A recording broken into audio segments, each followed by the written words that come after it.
Welcome back to another video, and today we're going to be talking about YouTube growth strategies. As you may see on my channel now, I have about 150 subscribers, and that's what I'm going to talk about. So of course, uh, the first thing, right? So we're talking about YouTube growth. So if you don't have a YouTube channel, you must create one. That's very important. We're going to call them basic strategies.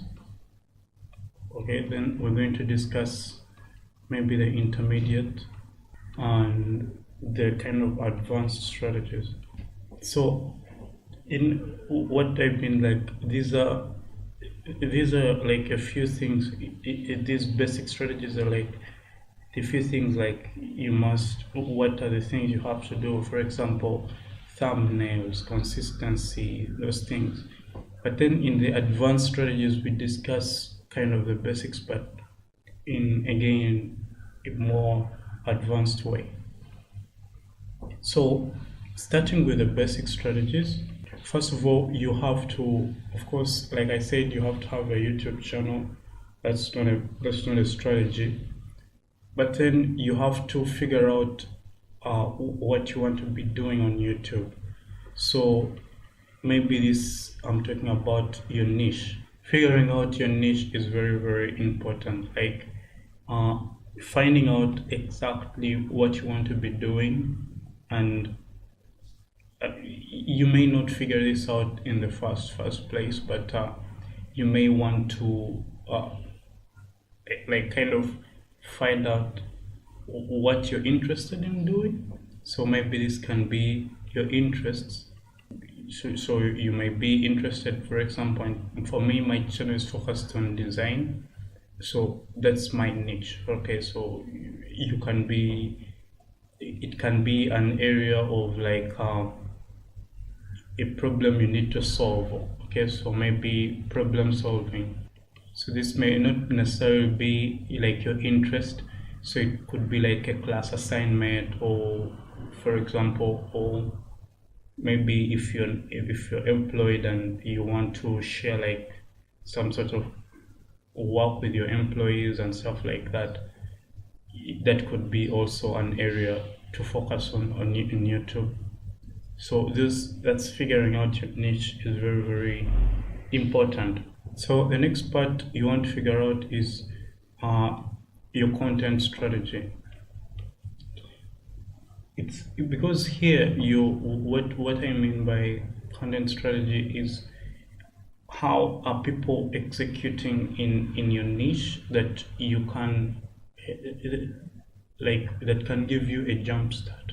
All right, so for example, here if you're doing videos, for example in animation, it could take you longer to like release those videos or whatever. You may want to test out. All right, so test out the various content strategies. For example, content distribution, how many times a week you want to be uploading.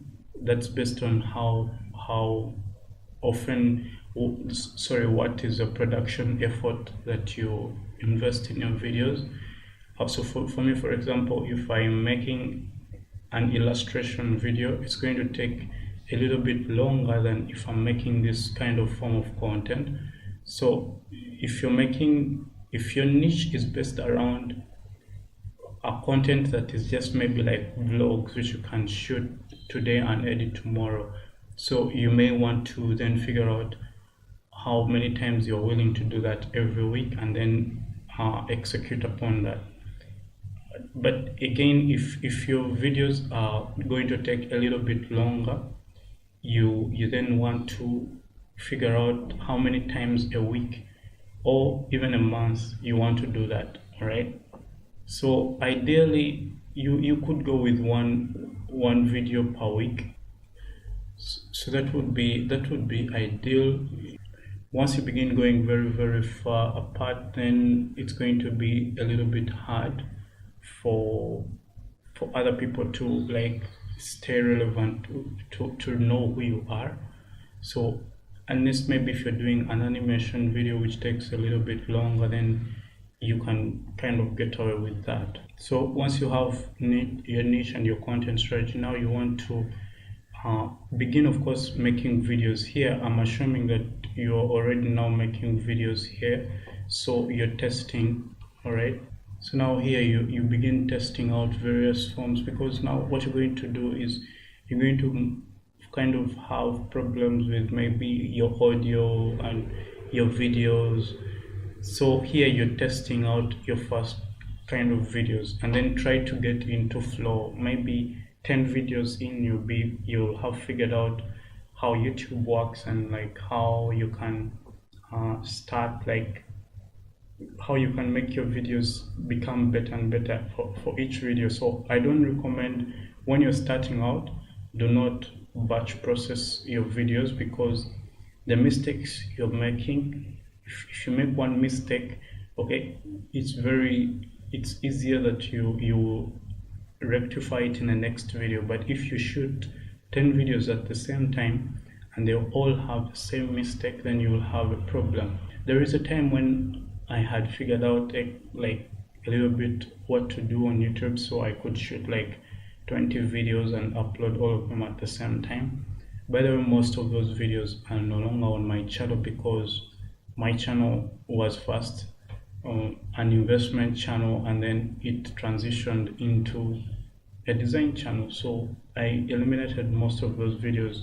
So that's what I'm saying, that you don't have to worry about things like is this what I'm going to be doing for the rest of my life or whatever. You just have to figure out what you're going with at first, and then start executing. So testing, begin with a few videos, begin with at least one video every week, then test out, watch it back, because most of the time, again, your videos are not going to be getting views, like thousands of views. That your first videos are not going to be doing that well. But once you test out, okay, you will then find videos that will be working out for you very, very well. And then maybe also you'll be, when you watch them back by yourself, you'll be figuring out the mistakes you've made and then rectifying them. After testing out, you then want to set up your distribution channels. Okay, so by distribution I mean social media like Facebook and stuff like that. Now, since for me, being an introvert, when I was starting out, I wasn't using my family and friends social media, of course, and I still don't use it. I created social media that is just best that is focused and centered around what I want to do, what that's outside, which is basically my work. So this is what you can do. So you can, if you don't want like to involve your friends and family, because if you're doing like vlogs, for example, you should then market to them. You should give them like your links and stuff like that. But if you're doing channels like mine, which are focused on design, for example, right? Not everyone is interested in learning about art and design and stuff. So that's why you should not be marketing your channel to maybe friends and family who may not be necessarily interested in what you have to say. Figure out who your target audience is, and then where they hang out, and then create your distribution around that. For example, if you're doing a design channel, you may want to have Twitter, you may want to have Instagram, you may want to have a Behance profile, you may want to be on Dribble. Then of course YouTube is the bucket where it all starts. So here you're just sharing your products on all these, and then you of course have links that will drive back to your YouTube channel. So this is what I was doing. But if you have, for example, let's say a business channel, all right, a business channel, again, some of these things are going to carry along. You may want to have Twitter, you may want to have Facebook, you may want to have LinkedIn. Okay, you may want to have Instagram maybe. Okay, you're figuring out how to get your content. So if for example you're making illustrations, you're sharing them here, and you're creating your portfolio here and there, and then you're engaging with people here on Twitter, and of course you're engaging with people everywhere, but this is Twitter is where you're going to kind of engage with communities and like try to build followings on all those social medias. Instagram right now as of 2018 is kind of underpriced, so you can easily get a very good organic reach once you're posting on Instagram regularly, maybe once a day or whatever, or once a week. You'll find that people will be following you. If for example you go and create content and then follow some people in your niche, don't follow and follow, no, follow people that are within your niche. But if you're posting very good content, Instagram algorithms will kind of boost your content, and you'll be making getting getting followers, like it will be much easier. But this is a 2018 strategy. I don't know how it will be in a few months from now. So in intermediate strategies, what I mean by this is it's like a transition between basics. So for example, you already have your YouTube going, you already have your content strategies, you've already tested and found your flow, and you now have your social media distributions channels, and you're engaging with your viewers.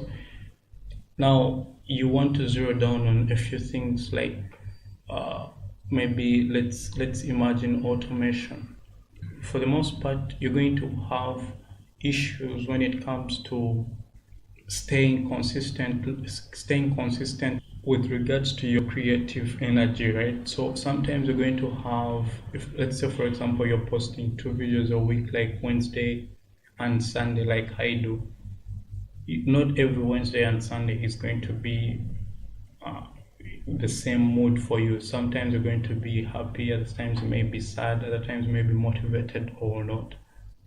So you may want to use some automation tools. By this I mean, for example, in YouTube, you may want to try scheduling your videos. If you're highly motivated on Monday and you have a video to shoot, put it on a schedule to upload on Tuesday, all right? Sorry, on whenever you're posting, let's say Wednesday. If you still feel happy, then you may shoot another video and schedule it for Sunday, and then shoot another video and schedule it for the next week Wednesday. So you have content for almost 2 weeks just out of one day of inspiration and happiness. Of course, not all the time is going to come, because sometimes you're going to be sometimes you may be busy the entire time, right? So that will maybe kind of cut down. But what you want to do is to kind of try to make sure that you find your creative flow and try to execute. Content research. So content research is another intermediate strategy that you're going to be doing. For example, here you may want to try to find how, so this is going to have to do with discovery. If you want people to discover your videos, you're going to find a few tips and strategies. For example, popular videos on YouTube. Okay, so when you go to YouTube, for example, you will find that there are things when you go and type in a word on YouTube, just type in like how to. So like for example, if you're doing a how-to channel and then you type in how-to videos, right? YouTube in the YouTube search bar, YouTube will then kind of populate the results for you, and it will finish the word for you. Maybe it will be like how to do this and this, how to do that and that. Okay, So you then want to find any of those words that YouTube has pre-populated for you, and you want to kind of try and see which of those words matches your content niche, right? Or how you can get those titles on your site. Another thing you can do for your content research is going to the trending pages. So if you're going to the trending page and you find, for example, there is a trending story on Instagram, or sorry, on YouTube. Let's say something good has happened, right, around the world, right? You then want to figure out how to use maybe that strategy in your content for discovery. Let's imagine there is a movie coming out and it's very, very popular. All right. So, and you have a design channel or an art illustration channel. That time you may decide to make an illustration of the main actor and then just use those words in your keywords and stuff. That will help you rank somewhere in the suggested words. You're using the trending news, but kind of making it relevant to your content. All right.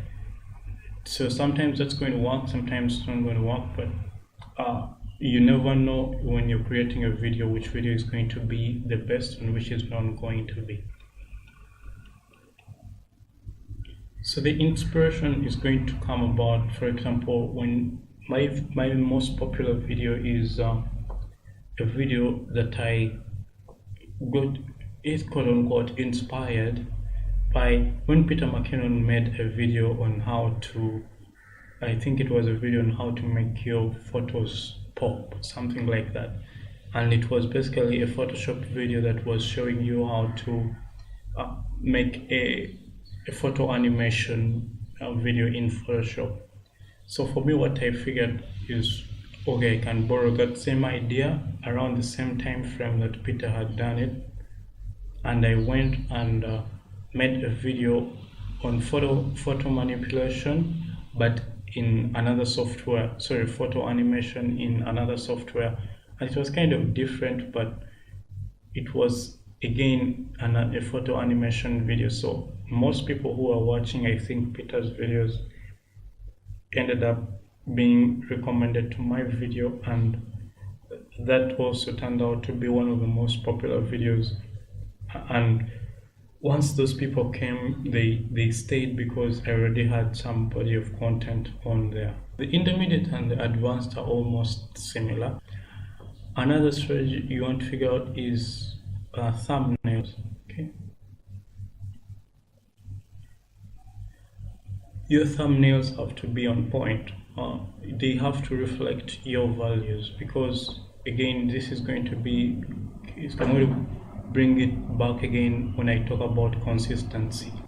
It's very important that you be a little bit consistent in your thumbnails. Okay, so when you're making videos, sometimes you find like people make a thumbnail here, right, and then they have very, very big words here, like the word is very, very big. Okay, so, and then they have their face like here, right? That is awesome.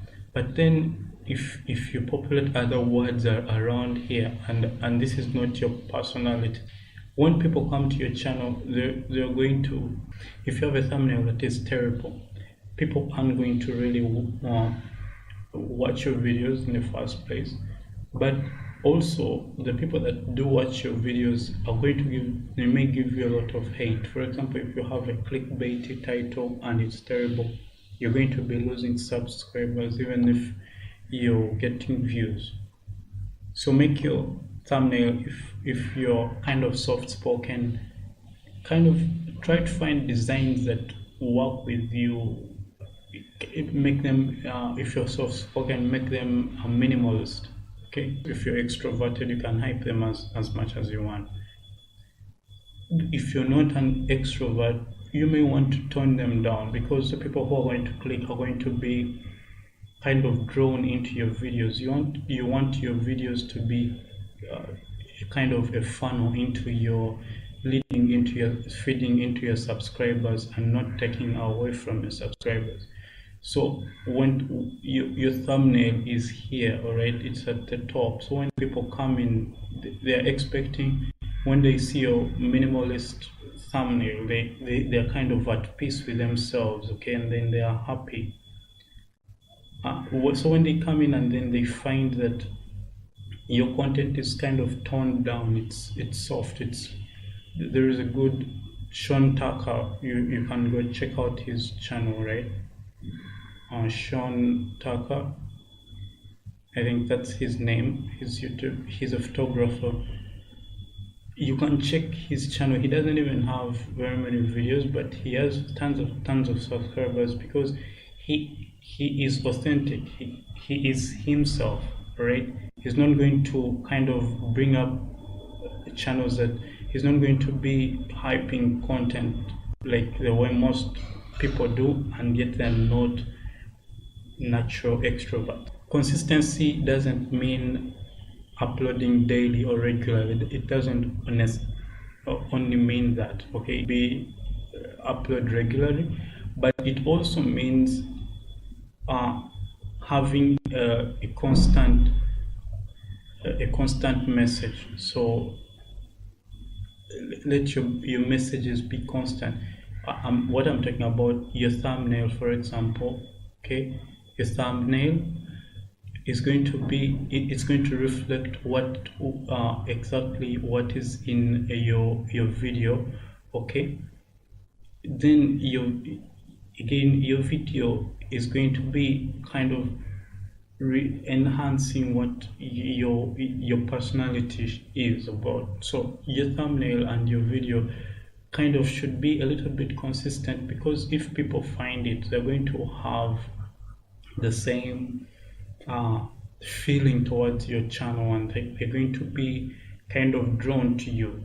So let your constant posts have a constant message in them, and also let your branding be on point. So put some sort of branding to your channel. Maybe if you can, some people when they make, for example, thumbnails, okay, they include like some sort of design around the borders, just like that. That's a branding strategy. This is what is going, it doesn't matter how many videos you make, you must provide value in your videos. It doesn't matter how many videos you make per week, how many strategies you implement. If your videos do not offer a value point, and with value I mean it can be education, it can be entertainment, it can be decision making, it can be problem solving, it can be anything, but it has to be offering some sort of value.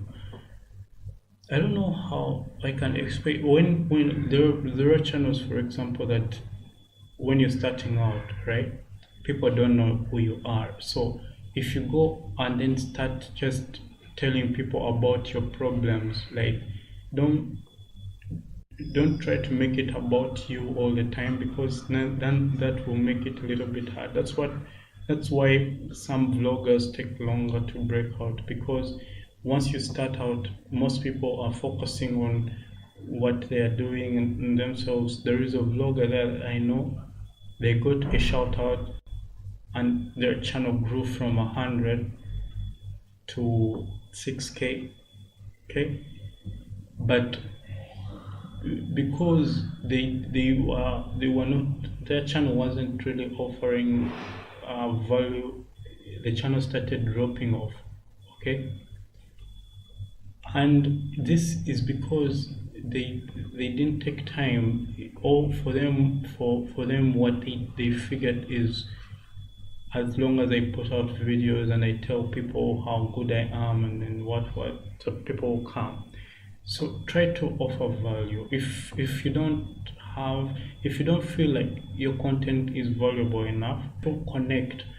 When I was starting out my channel, I had a point where I had, of course, 0 subscribers, and I wasn't willing to tell my friends and family to subscribe to my channel because my content strategy wasn't aligned with what they were doing.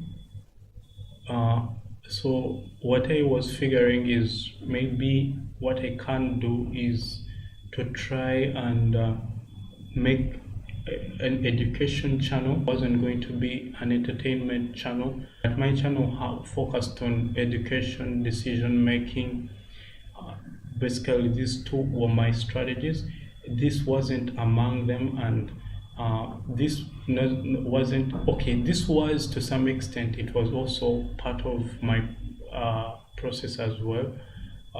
So this was kind of part of it as well. So you don't have to hit all these value points. You can hit only one of them, and if you don't feel like your channel falls in any of these categories, you can use connection, right? Connection. So let's imagine you're a beginner filmmaker, right? When you're beginning in filmmaking, you may find, for example, that people are you may feel like you're not offering enough strategy, enough value. All right, you may feel like your content is not valuable, and I want to tell you, of course, first of all, your content is valuable at that time because you're showcasing the process. But if you don't feel that way, you can try making a connection, right? Create communities, talk about ideas. Maybe you can create a Discord group, okay, and engage with fellow filmmakers that are beginning out on their journeys. Just encourage them. Don't try to be an expert. Just try to be a student and grow with that. I've seen it many times working, and it's the best. It probably works a lot more. I don't know why. So if you don't feel like you have enough value, try to create a connection, and try to create a genuine connection and learn from the process. My channel had a few of these, okay, but it took me a long time because when I reached around 5 subscribers, it went back down to 0, and I was like, oh, why am I doing this? And then it went to it took again another 3 months, it went to 8 subscribers. Then it took 6 months to go to 9 subscribers, okay, and kind of the process was just like this, okay. So sometimes it was like this, other times. So it's not going to be, but what you want to figure out is, even if it goes like this, okay, and like this, and then like that, all in all, when you plot, the graph is going to be going like this. This is what you want. So as long as you have a growth, a constant growth, then what I mean is the number of people subscribing outweighs the number of people unsubscribing, then you know that your channel is on the right track and you should keep doing what you're doing, okay. That means you should wait. But if you find that your channel is growing like this, okay, going like that, and then like this, and then like that, okay, this means that something's not working, and you probably have to change strategy. You have to change very, very quickly, okay. You have to change your content because your channel is dying, okay. These are things you can look up and find out, okay. So these are all the strategies that I had, and maybe I'll be making up a follow-up video if you're interested. I will be making another video for 500 subscribers, and I'll be sharing with you again in depth what to expect, how I got there, and some strategies you can implement. And yeah, I'll speak to you in the next video. Take care and bye.